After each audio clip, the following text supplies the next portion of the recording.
تعتبر مدينة فاس أول عاصمة في تاريخ المغرب، حيث تأسست سنة 808 على يد المولى إدريس الثاني، ثم اختارها المرينيون خلال القرن الثالث عشر كعاصمة لهم، وبعدهم المولى عبد الله في القرن التاسع عشر، وتعتبر بدون شك المركز الروحي والثقافي للمغرب، كما تتميز بتنوع مناظرها وعظمة ماضيها.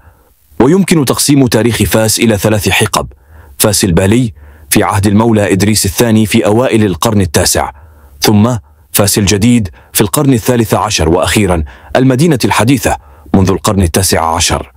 تميزت فاس باستقبالها للأسر الأندلسية المسلمة والأسر القيروانية المنفية، بحيث تم إنشاء جامع القرويين العريقة.